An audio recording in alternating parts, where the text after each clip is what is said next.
Hello producers, this is Mori here, and as you can see from the title, we're going to be teaching you how to play Idolmaster Shiny Colors. But first of all, a huge congratulations to Idolmaster subs for reaching 10,000 likes on Facebook.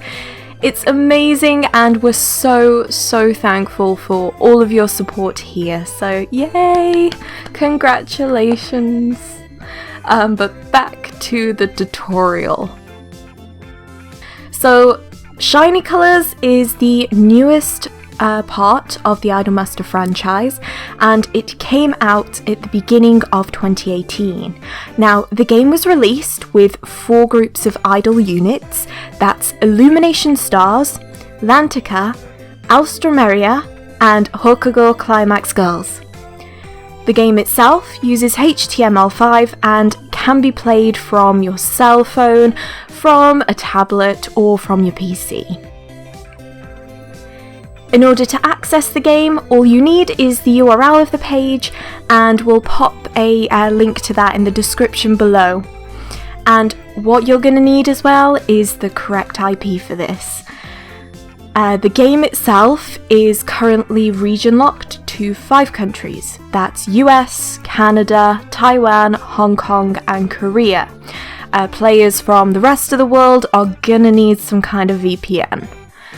Personally, here we use Siphon for the computer and Touch VPN for the cell phone, but honestly just use whatever it is you're comfortable with. There's plenty of recommendations out there, but you're gonna need it if you don't live in those countries.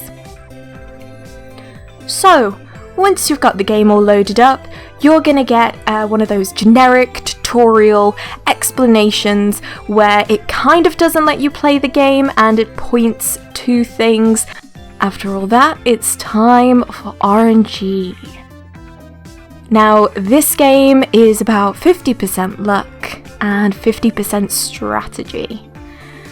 There's stats, link appeals, assistance of idols, passive skills, attributes of judges, and fests. All of these elements are just luck, but don't worry, because with some experience and a little bit of strategy, you can turn this around in your favour.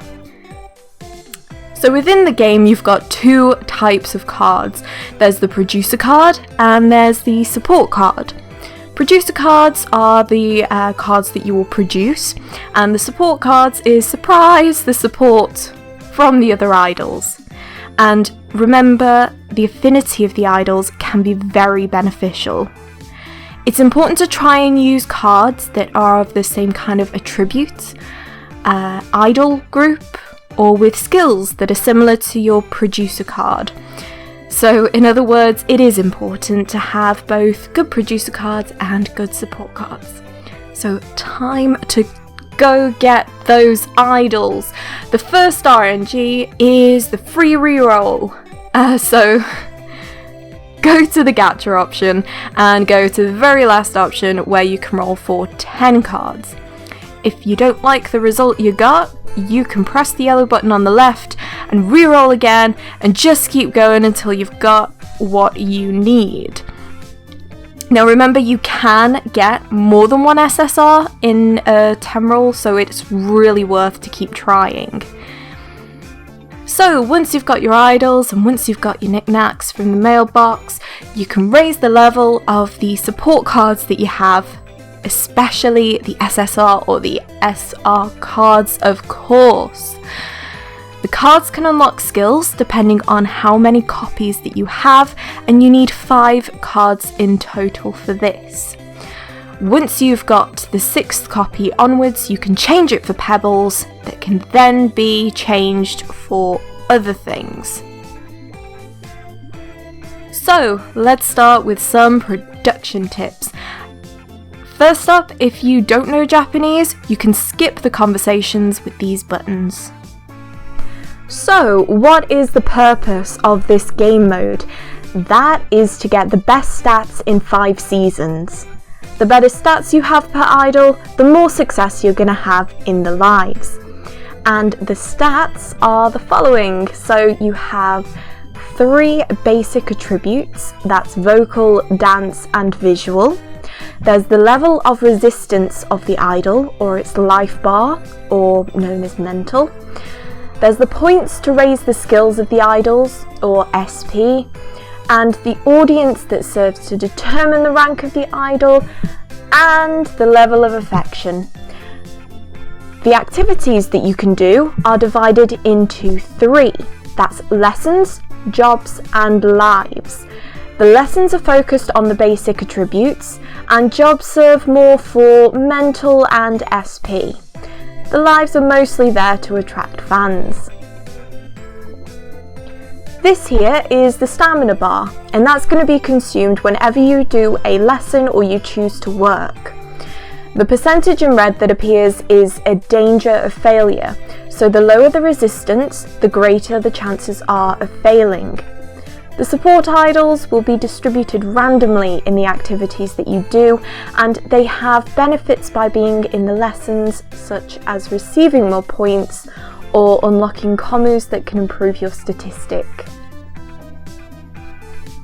And finally, we have the most RNG stat of all, that's the affection level, and this can go up in 2 ways. That's through good communication with the idol and from keeping your promise. There's going to be situations where in the mornings, the idol's going to talk to you about a topic and you have to try and answer that correctly. In addition to this, she's also going to ask you to promise to do an activity within the next few days. Now, how important is this affection level? Very. Level 5 can guarantee your success in lives, and some cards have special effects at this level. However, these can be down to luck, since you never know when the conversation's going to pop up. On top of this, sometimes the girls might ask for something pretty counterproductive. For example, Tenka is going to ask for a lot of breaks, even if the stamina bar is pretty full. And even worse, there is a chance that these conversations or the promises are never going to happen in your run, and the affection level might stay pretty low until the last season. During a live, the goal is to get the top position to win fans, and of course this can also be down to luck. Here you have 3 judges, 1 for each attribute, and every week the trend of the attributes change. It's better to go into a live when the attributes match an idol you produce, which are in your first or second spot. The objective here is to impress the judges to obtain stars, and stars are given when you either successfully appeal to multiple judges or you manage to be the last one to appeal. But the other idols faced in the lives aren't always easy to beat. They could have higher stats or more powerful skills than your own idols. For those of you who've played some trading card games, you might be pretty familiar with this kind of system. Your deck is made up of the skill of your main idol and the skills of your support idols. When you start, you're going to draw 3 cards, and once you use the skill, you're not going to be able to use it again, and another one will replace it. When you activate the skill and decide which judge to attack, a bar will appear. And depending on where you stop this, it'll determine the power of your attack and the moment you attack the judge. Of course, the judges will also attack your idols with criticism, and this will reduce their concentration. If the bar is finished before the live ends, it means that the idol fails and will automatically lose. Now, let's go to the next topic, Festival. Here we can only use the idols that we've produced before. We will put 5 idols in different positions, and each position will have a boost in their stats. Now you have leader, vocal, dance, visual and center, and we can only use 2 skills for each idol. The festival has 2 modes, that's practice and ranking, and both of these have 3 levels of difficulty. In the production or practice mode, you will face NPC rivals generated by the game, whilst in the ranking mode, you will face idols of other real players. The rewards here are a few coins, however the amount of coins you receive not only depends on the stars given by judges, but by other factors, such as if you activate link appeal, or if you can satisfy all of the judges at once. In the ranking mode, depending on your maximum score achieved within the given time, your fest grade will be determined. Of course, the higher the fest grade, the greater the difficulty, but the greater the prizes. If you're only just starting to play shiny colours, don't worry if you can't get the results that you wanted. The more that you practice, the more you're going to pick up on patterns of the rivals and the judges. And as a final part of the guide, we'll leave you with some of the following tips.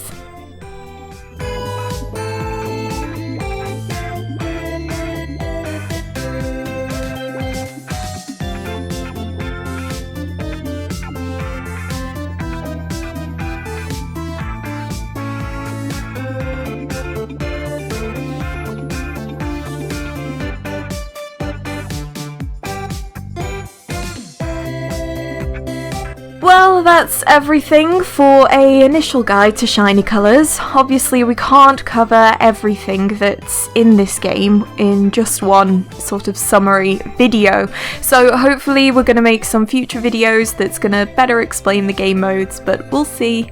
I really hope that this guide has been useful to you guys, and we'll see you for the next one.